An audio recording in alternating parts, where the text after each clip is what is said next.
Halo guys, welcome back to my channel. Kali ini Kak Ca akan review drama Cina, short drama, kisah percintaan istri tuanku yang tersakiti, akhirnya membalas dendam.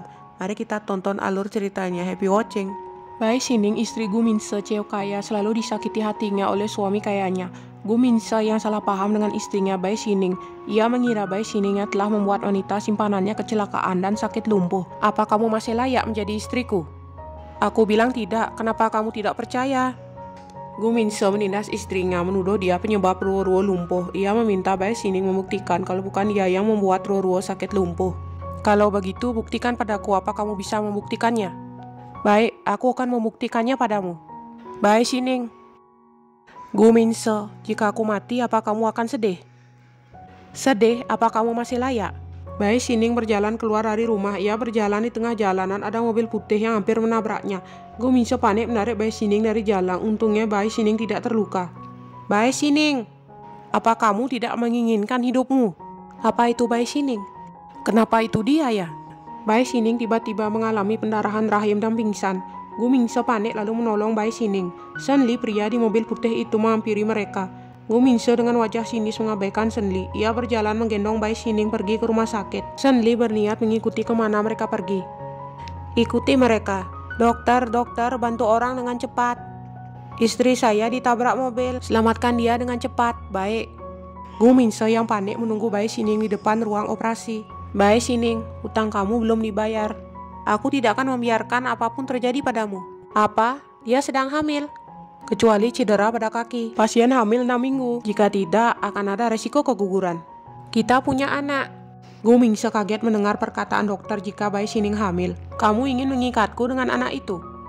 Kamu ingin melahirkan anak dari keluargaku. Apa kamu pantas mendapatkannya? Gu Minse tidak terima jika Bai Xining hamil anaknya. Kini menyuruh Bai Xining untuk menggugurkan anaknya itu. Tapi Bai Xining menolak dan memilih untuk bercerai. Gu Minse, mari kita bercerai. Apa? Kamu ingin menceraikan aku? Gu Minse yang kejam tetap mendesak Bai Xining menggugurkan anaknya. Ia lebih memilih Ruo wanita simpanan itu dibanding istrinya sendiri. Shen Li mengintip mereka dari luar pintu. Kini ia tahu jika Bai Xining hamil. Aku akan mengatur operasi pengguguran itu. Jika tidak, aku tidak akan membiarkan kamu pergi. Gu Minse, ini adalah anak kita. Bagaimana bisa kamu melakukan itu? Diam kau. Bai Xining memelas pada Gu Minse untuk tetap membiarkan hamil anaknya, tapi Gu Minse tidak peduli. Ia diam dan keluar dari ruangan. Bai Xining menangis sedih. Gu Minse tidak menginginkan anaknya lahir. Ia mengingat masa lalu saat ia masih sekolah dengan Gu Minse.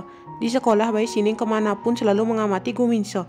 Bai Xining sangat menyukai Gu Minse. Ia selalu mengikuti Gu Minse kemanapun. Tidak. Ini demi anakku. Aku tidak bisa.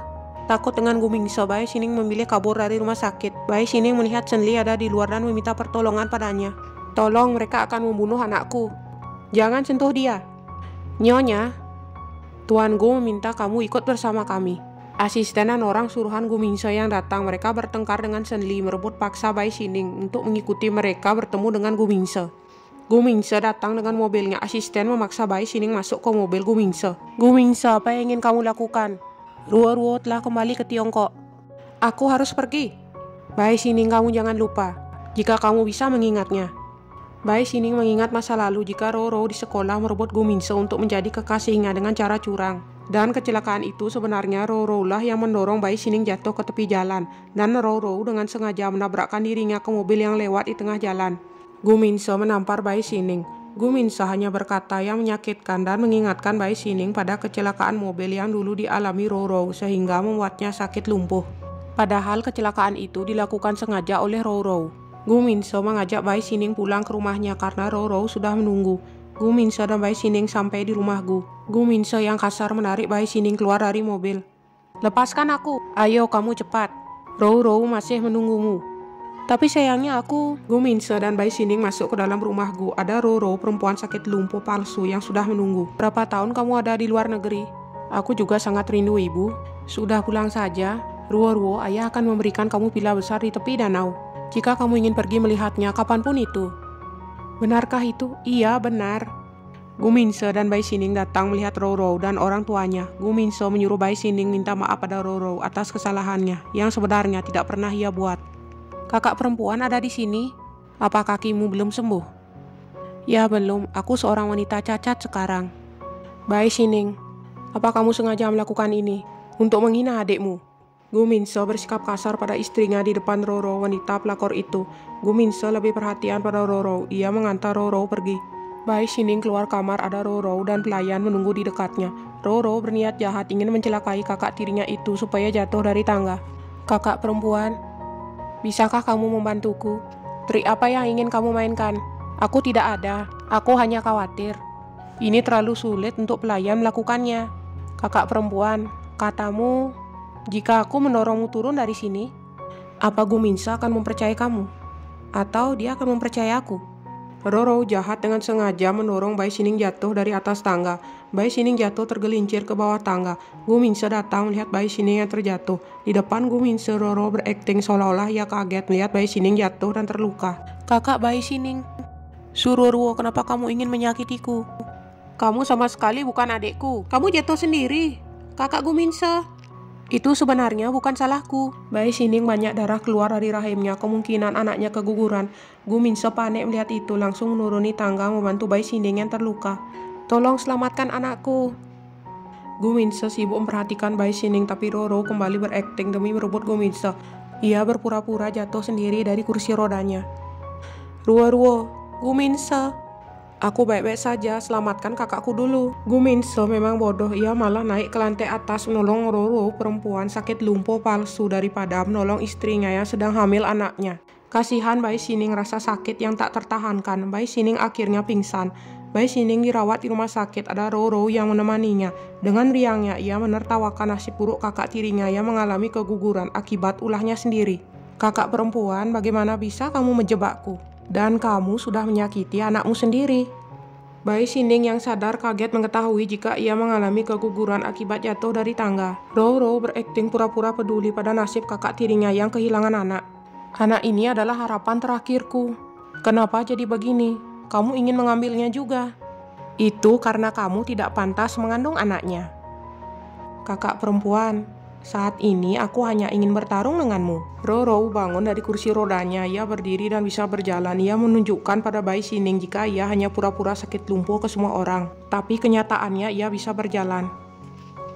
Bai Xining kaget melihat Roro yang ternyata selama ini berbohong sakit lumpuh. Roro, apa? Kakimu itu? Kakak perempuan, sebenarnya kakiku ini tidak lumpuh sama sekali. Kali ini aku akan membuatmu kalah total. Apa kamu tidak takut jika aku akan membongkar semua kebohonganmu? Roro mengancam jika Bai Xining berani membongkar rahasia sakit lumpuhnya, Roro akan menyakiti dirinya. Lalu sekarang ia mengambil pisau buah untuk berpura-pura menyakiti dirinya sendiri. Roro melukai dirinya sendiri dengan pisau itu, lalu datang Gu Minse. Gu Minse melihat Roro berdiri melukai diri dengan pisau buah. Roro yang berpura-pura lalu duduk kembali di kursi rodanya. Gu Minse membantu Roro. Gu Minse menyalahkan Bai Xining yang membuat Roro melukai diri dengan pisau buah. Kakak Gu Minse, kenapa kamu begitu bodoh? Bai Xining, apa yang kamu lakukan pada Suruoruo lagi? Gu Minse yang emosi lalu menarik Bai Xining hingga terjatuh ke lantai. Gu Minse, jangan salahkan kakak Bai Xining. Kakak baru saja kehilangan anaknya. Emosinya tidak stabil. Hal ini tidak bisa dihindari. Kamu salahkan saja aku. Suruoruo, dia telah menyakitiku. Lihat saja, kaki lumpuhnya itu adalah palsu. Gu Minse tidak peduli perkataan Bai Xining tentang Ruo yang sakit lumpuh palsu. Gu Minse tetap percaya jika Ruo sakit lumpuh. Gu Minse membawa Ruo keluar dari kamar rawat dan meninggalkan Bai Xining sendirian. Pulang dari rumah sakit, Bai Xining tidur di kamarnya, lalu datang Gu Minse. Mengapa kamu datang ke sini? Mengapa kamu terlihat pura-pura sedih? Aku tidak ada. Gu Minse tidak punya perasaan mengingatkan pada Bai Xining jika berani lagi menyakiti Ruo, ia akan mengurusinya. Gu Minse, kita telah menikah selama 2 tahun. Mengapa kamu melakukan ini padaku? Kamu mulai sekarang menjauhlah dari Ruo. Jika kamu berani menyakitinya lagi, aku yang akan mengurusmu. Setelah memarahi Bai Xining, Gu Minse pergi keluar dari kamar. Bai Xining menangis sedih dan sekarang membenci Gu Minse yang terus menyakitinya. Gu Minse, aku sangat membencimu. Pagi hari di ruang tamu, Gu Minse sibuk menyuapi makan Ruo. Ada juga ibu dan ayah Ruo. Tiba-tiba datang Bai Xining melihat mereka. Ia ingin mencari ayahnya untuk bicara. Ayah, ada sesuatu yang ingin aku bicarakan denganmu. Ayo pergi ke ruang kerja. Ya baik. Bai Xining, orang tua ingin berbicara denganmu. Bagaimana sikap? Apa kamu punya pendidikan? Bagaimana bisa aku mengajarimu? Bai Xining tidak peduli dengan kata-kata hina dari Suteng yang memang membencinya dari dulu.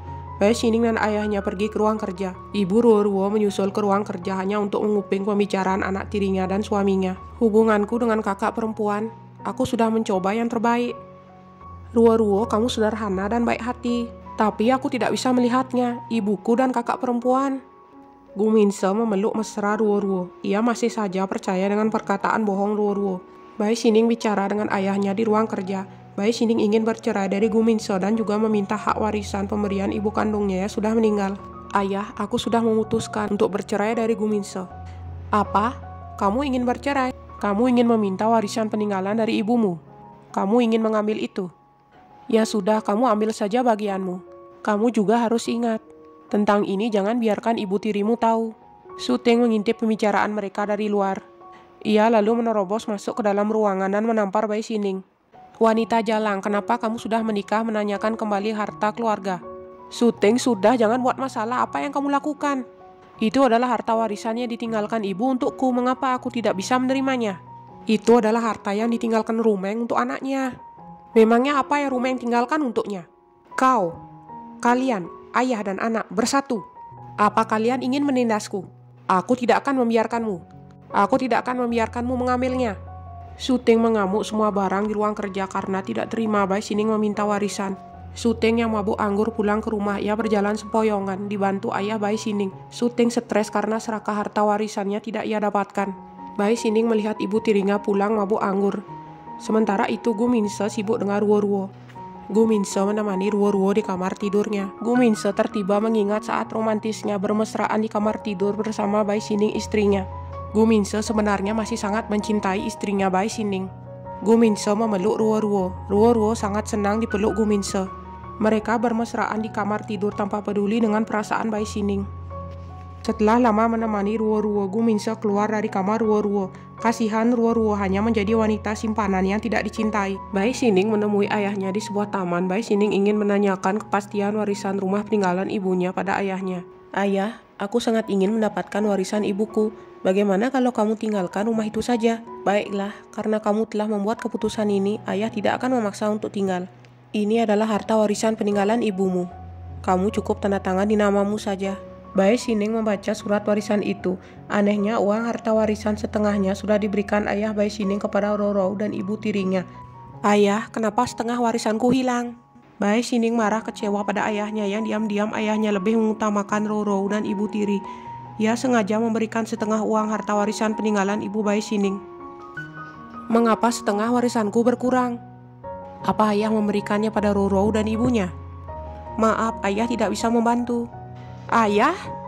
Apa kamu sudah lupa? Bagaimana ibu meninggal? Ibu sangat kesal dengan Suteng. Setelah berbicara dengan ayahnya yang hanya membuat sedih dan kecewa, Bai Xining berjalan pergi meninggalkan ayahnya sendirian di taman. Terima kasih sudah menonton. Jangan lupa subscribe, like, dan komen. Sampai jumpa.